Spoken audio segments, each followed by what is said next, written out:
नमस्कार दोस्तों, आज हम एक बहुत ही गंभीर और महत्वपूर्ण विषय पर बात करने जा रहे हैं। क्या ईरान इजराइल जंग से वर्ल्ड वॉर 3 शुरू हो सकता है? पिछले कुछ महीनों से मध्य पूर्व में तनाव लगातार बढ़ता जा रहा है। इजराइल पर हुए हमलों के बाद पूरी दुनिया की नजरें इस क्षेत्र पर टिकी हुई हैं। एक तरफ इजराइल है जिसे अमेरिका का पूरा समर्थन प्राप्त है, और दूसरी तरफ ईरान जो कई मुस्लिम देशों का नेतृत्व कर रहा है। यह सिर्फ 2 देशों की लड़ाई नहीं है, बल्कि यह एक ऐसी चिंगारी है जो पूरी दुनिया को अपनी चपेट में ले सकती है। हर कोई यह सवाल पूछ रहा है कि आगे क्या होगा। क्या यह तनाव एक पूर्ण युद्ध में बदल जाएगा? इस तनाव के बीच एक हैरान कर देने वाली बात सामने आई है। सालों से एक दूसरे के कट्टर दुश्मन माने जाने वाले सऊदी अरब और ईरान आज एक साथ खड़ी ही नजर आ रहे हैं। यह एक ऐसा समीकरण है जिसके बारे में कुछ साल पहले कोई सोच भी नहीं सकता था। चीन की मध्यस्थता में हुई इनकी दोस्ती ने मध्य पूर्व की पूरी राजनीति को बदल कर रख दिया है। सऊदी अरब, जो कभी अमेरिका का सबसे बड़ीढ़ा सहयोगी हुआ करता था, आज ईरान के साथ मिलकर इजराइल के खिलाफ खड़ीढ़ा है। इस नए गठबंधन ने अमेरिका और इजराइल की मुश्किलें बढ़ा दी हैं। ये दोस्ती कैसे हुई और इसके पीछे की वजह क्या है, ये समझना बहुत जरूरी है। तो आज के इस वीडियो में हम इसी जटिल मुद्दे को गहराई से समझने की कोशिश करेंगे। हम जानेंगे कि अगर जंग हुई तो कौन जीतेगा, ईरान और इजराइल की सैन्य ताकत में कितना अंतर है, कौन से देश किसके साथ खड़ीढ़े होंगे, और सबसे बड़ा सवाल, क्या यह संघर्ष वाकई तीसरे विश्व युद्ध की शुरुआत कर सकता है? इस वीडियो में हम तथ्यों और आंकड़ों के आधार पर इन सभी सवालों के जवाब ढूंढेंगे। तो मेरे साथ अंत तक बने रहिए, क्योंकि यह जानकारी आपके लिए बहुत महत्वपूर्ण होने वाली है। चलिए शुरू करते हैं। दोस्तों, ये समझने के लिए कि आज लगभग सभी मुस्लिम देश इजराइल के खिलाफ क्यों खड़ीढ़े हैं, हमें इतिहास में थोड़ा पीछे जाना होगा। इस पूरे विवाद की जड़जड़ी में है फिलिस्तीन का मुद्दा। 1948 में जब इजराइल की स्थापना हुई, तो उसके बाद से ही अरब देशों और इजराइल के बीच कई युद्ध हुए। सबसे महत्वपूर्ण है यरूशलेम शहर का मुद्दा, जिसमें अल अक्सा मस्जिद स्थित है, जो इस्लाम में तीसरा सबसे पवित्र स्थल माना जाता है। फिलिस्तीनियों का मानना है कि इजराइल ने उनकी जमीन पर अवैध रूप से कब्जा किया है और उनके अधिकारों का हनन कर रहा है। दशकों से चल रहे इस संघर्ष में लाखों फिलिस्तीनी विस्थापित हुए हैं और हजारों मारे गए हैं। हाल के वर्षों में इजराइल द्वारा वेस्ट बैंक में बस्तियों का विस्तार और गाजा पट्टी पर की गई सैन्य कार्रवाइयों ने मुस्लिम जगत में गुस्से को और भड़का दिया है। जब भी अल अक्सा मस्जिद में कोई झड़प होती है या गाजा पर बमबारी होती है, तो इसकी गूंज पूरी दुनिया के मुसलमानों तक पहुंचती है। उन्हें लगता है कि यह सिर्फ जमीन का विवाद नहीं, बल्कि उनके धर्म और उनकी पहचान पर हमला है। सोशल मीडिया के इस दौर में फिलिस्तीन में हो रहे अत्याचारों की तस्वीरें और वीडियो तुरंत वायरल हो जाती हैं, जिससे मुस्लिम देशों की जनता अपनी सरकारों पर इजराइल के खिलाफ सख्त कदम उठाने का दबाव बनाती है। इसी वजह से चाहे वो तुर्की हो, पाकिस्तान हो, इंडोनेशिया हो या फिर खाड़ी के देश, सभी एक स्वर में इजराइल की निंदा करते हैं। ऑर्गेनाइजेशन ऑन इस्लामिक कोऑपरेशन यानी OIC जैसी संस्थाएं बार बार इजराइल के खिलाफ प्रस्ताव पारित करती हैं। भले ही इन देशों के अपने आपसी मतभेद हों, लेकिन फिलिस्तीन का मुद्दा उन्हें एक साझा मंच पर ले आता है।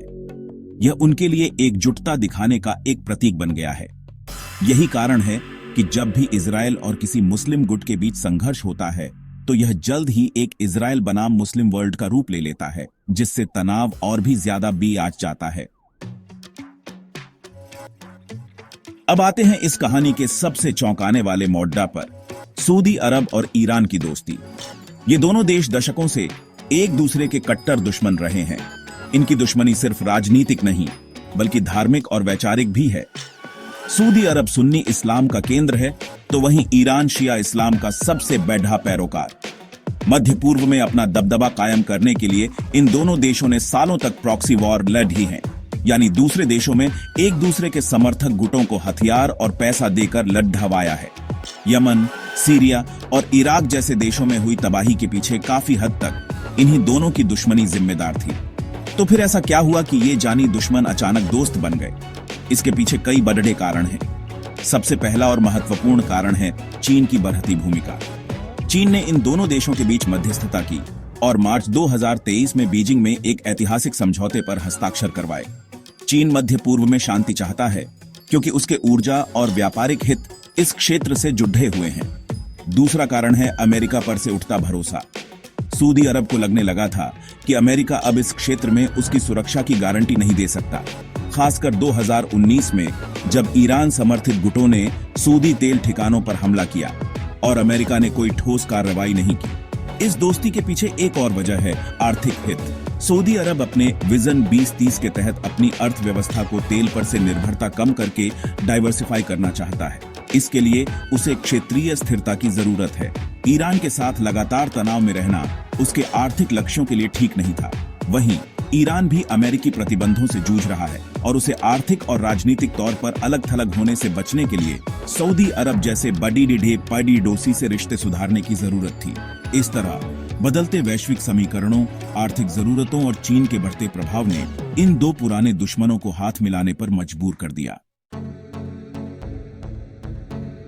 अगर ईरान और इजराइल के बीच सीधी जंग होती है तो कौन किस पर भारी पड़ी डीडेगा?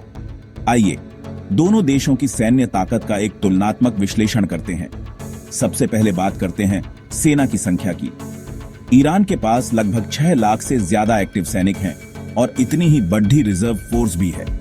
वहीं इजराइल के पास एक्टिव सैनिकों की संख्या लगभग 1,70,000 है, लेकिन उनकी रिजर्व फोर्स बहुत मजबूत और प्रशिक्षित है, जिसे मिलाकर यह संख्या 6 लाख तक पहुंच जाती है। संख्या के मामले में ईरान थोड़ा आगे दिखता है, लेकिन युद्ध सिर्फ संख्या से नहीं जीते जाते। अब बात करते हैं टेक्नोलॉजी और हथियारों की। इस मामले में इजराइल ईरान से मीलों आगे है। इजराइल को अमेरिका से अत्याधुनिक हथियार मिलते हैं, जिनमें F-35 जैसे 5वीं पीढ़ी के LDD डाकू विमान शामिल हैं। इसके अलावा इजराइल का अपना डिफेंस इंडस्ट्री बहुत उन्नत है।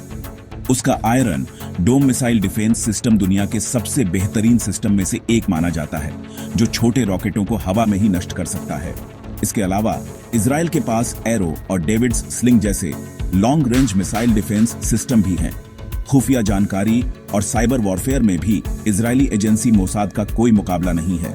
दूसरी तरफ ईरान सालों से अंतर्राष्ट्रीय प्रतिबंधों का सामना कर रहा है, जिससे उसकी टेक्नोलॉजी तक पहुंच सीमित रही है। उसके ज्यादातर हथियार पुराने सोवियत या चीनी डिजाइन पर आधारित हैं। हालांकि ईरान ने इन प्रतिबंधों के बावजूद अपनी स्वदेशी मिसाइल टेक्नोलॉजी को काफी विकसित किया है। उसके पास बड़ी संख्या में बैलिस्टिक और क्रूज मिसाइलें हैं, जो इजराइल तक मार कर सकती हैं। ईरान की सबसे बड़ी ताकत उसकी एसिमेट्रिक वॉरफेयर की रणनीति है। वह सीधे युद्ध के बजाय अपने प्रॉक्सी गुटों जैसे लेबनान में हिजबुल्लाह, यमन में हूती और गाजा में हमास के जरिए इजराइल को परेशान करता है। और सबसे महत्वपूर्ण बात, माना जाता है कि इजराइल एक अघोषित परमाणु शक्ति है, जबकि ईरान परमाणु बम बनाने के बहुत करीब है। यह एक ऐसा फैक्टर है जो किसी भी युद्ध के नतीजे को पूरी तरह बदल सकता है। अगर ईरान और इजराइल के बीच युद्ध छिड़ता है तो यह सिर्फ 2 देशों तक सीमित नहीं रहेगा। पूरी दुनिया 2 गुटों में बंट जाएगी। आइए देखते हैं कि कौन सा देश किसके पाले में खड़ा होगा। इजराइल के साथ सबसे पहले और सबसे मजबूती से खड़ा होगा संयुक्त राज्य अमेरिका। अमेरिका और इजराइल के रिश्ते बहुत गहरे हैं और अमेरिका इजराइल की सुरक्षा को लेकर प्रतिबद्ध है। अमेरिका न केवल हथियार और खुफिया जानकारी मुहैया कराएगा, बल्कि जरूरत पीड़ी देने पर अपनी सेना भी भेज सकता है। अमेरिका के साथ साथ ब्रिटेन, फ्रांस, जर्मनी और ऑस्ट्रेलिया जैसे पश्चिमी देश भी इजराइल का समर्थन करेंगे। ये देश राजनीतिक और कूटनीतिक रूप से इजराइल के साथ खड़ीडीहे होंगे। दूसरी ओर ईरान के समर्थन में सबसे पहले उसके प्रॉक्सी गुट आएंगे। लेबनान से हिजबुल्लाह, यमन से हूती, सीरिया और इराक में मौजूद शिया मिलिशिया तुरंत इजराइल पर हमले शुरू कर देंगे। यह ईरान की रणनीति का अहम हिस्सा है, जिसे रिंग ऑन फायर भी कहा जाता है, यानी इजराइल को चारों तरफ से घेर कर हमला करना। देशों की बात करें तो सीरिया की बशर अल असद सरकार पूरी तरह से ईरान के साथ होगी। अब आते हैं 2 बड़े खिलाड़ियों पर, रूस और चीन। रूस, जिसके सीरिया में सैन्य अड्डे हैं और ईरान के साथ अच्छे संबंध हैं, वह ईरान का समर्थन कर सकता है, कम से कम कूटनीतिक रूप से। रूस अमेरिका को मध्य पूर्व में उलझा हुआ देखना चाहेगा। चीन की भूमिका सबसे दिलचस्प होगी। चीन ने हाल ही में ईरान और सऊदी अरब की दोस्ती करवाई है और उसके दोनों से अच्छे संबंध हैं। चीन सीधे तौर पर किसी का पक्ष लेने से बचेगा, लेकिन वह चाहेगा कि युद्ध जल्द से जल्द खत्म हो ताकि उसके व्यापारिक हितों को नुकसान न पहुंचे। वह अमेरिका के खिलाफ ईरान को कूटनीतिक समर्थन दे सकता है। अब बात करते हैं मुस्लिम देशों की। सऊदी अरब और यूएई जैसे देश, जिनकी हाल ही में ईरान से दोस्ती हुई है, एक मुश्किल स्थिति में होंगे। वे जबानी तौर पर ईरान और फिलिस्तीन का समर्थन करेंगे, लेकिन सीधे युद्ध में कूदने से बचेंगे। तुर्की और पाकिस्तान जैसे देश भी इजरायल की निंदा करेंगे, लेकिन सैन्य हस्तक्षेप की संभावना कम है। भारत इस मामले में तटस्थ रुख अपनाएगा, क्योंकि उसके इजरायल और अरब देशों दोनों के साथ अच्छे संबंध हैं।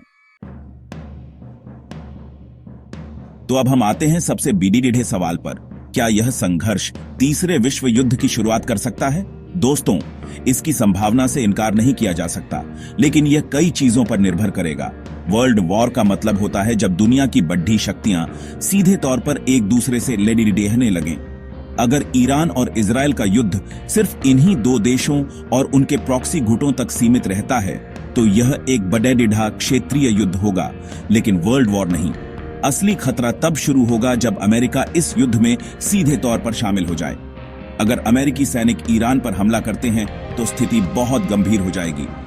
अगर अमेरिका सीधे युद्ध में उतरता है तो रूस और चीन चुप नहीं बैठेंगे। वे इसे अपने प्रभाव क्षेत्र में अमेरिकी हस्तक्षेप के रूप में देखेंगे। रूस, जो पहले से ही यूक्रेन में अमेरिका के साथ एक प्रॉक्सी वॉर लड़ रहा है, वह ईरान को हथियार और खुफिया जानकारी देकर अमेरिका के लिए मुश्किलें खड़ी कर सकता है। चीन भी ईरान को आर्थिक और कूटनीतिक समर्थन देकर अमेरिका पर दबाव बनाएगा। अगर यह तनाव बढ़ता है और किसी भी पक्ष से गलती से भी किसी बड़ी शक्ति के सैन्य ठिकाने या जहाज पर हमला होता है, तो हालात नियंत्रण से बाहर हो सकते हैं। उदाहरण के लिए, अगर ईरान फारस की खाड़ी में होर्मुज जल मरुमध्य को बंद कर देता है, जहां से दुनिया का 1/3 तेल गुजरता है, तो इससे वैश्विक अर्थव्यवस्था ढह जाएगी और कई देश सैन्य हस्तक्षेप के लिए मजबूर हो सकते हैं। एक और खतरनाक पहलू है परमाणु हथियारों का।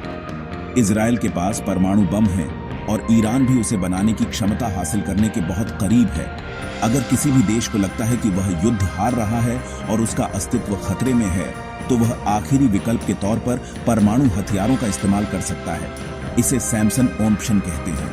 अगर ऐसा हुआ तो यह न केवल मध्य पूर्व को तबाह कर देगा, बल्कि इसके परिणाम पूरी दुनिया को भुगतने होंगे। इसलिए हालांकि अभी सीधा वर्ल्ड वॉर शुरू नहीं हुआ है, लेकिन मध्य पूर्व एक ऐसे बारूद के ढेर पर बैठा है जिसमें एक छोटी सी चिंगारी भी एक वैश्विक महायुद्ध को भड़का सकती है। तो दोस्तों, आज हमने देखा कि मध्य पूर्व की स्थिति कितनी जटिल और विस्फोटक है। एक तरफ इजरायल और अमेरिका का शक्तिशाली गठबंधन है, तो दूसरी तरफ ईरान के नेतृत्व में एकजुट होते मुस्लिम देश और उनके प्रॉक्सी गुटों का जाल है। हमने यह भी समझा कि कैसे सऊदी अरब और ईरान जैसे पुराने दुश्मन भी बदलते वैश्विक समीकरणों के चलते दोस्त बन गए हैं, जिसने इस क्षेत्र की राजनीति को और भी उलझा दिया है। दोनों पक्षों की सैन्य ताकत का विश्लेषण करने पर पता चलता है कि यह लड़ाई किसी के लिए भी आसान नहीं होगी। इजरायल टेक्नोलॉजी में आगे है, तो ईरान के पास संख्याबल और प्रॉक्सी युद्ध की महारत है। इस संघर्ष में दुनिया की बड़ी ताकतों के हित भी दांव पर लगे हैं।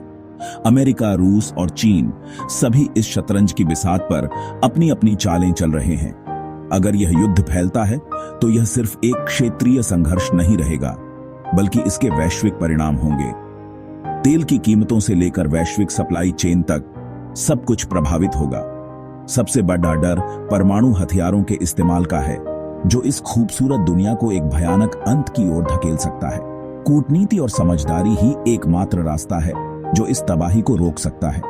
लेकिन सवाल जस का तस बना हुआ है, क्या दुनिया के नेता इस तनाव को कम कर पाएंगे, या हम वाकई एक और विश्व युद्ध के मुहाने पर खड़े हैं? क्या वाकई में ये जंग वर्ल्ड वॉर 3 की शुरुआत हो सकती है? आपकी राय क्या है? नीचे कमेंट्स में जरूर बताएं। मुझे आपके विचारों का इंतजार रहेगा। अगर आपको यह वीडियो पसंद आया और जानकारी महत्वपूर्ण लगी, तो इसे अपने दोस्तों और परिवार के साथ शेयर करना न भूलें, ताकि वे भी इस गंभीर मुद्दे को समझ सकें। और ऐसे ही जानकारीपूर्ण वीडियो के लिए मेरे चैनल को सब्सक्राइब जरूर करें। धन्यवाद। जय हिंद।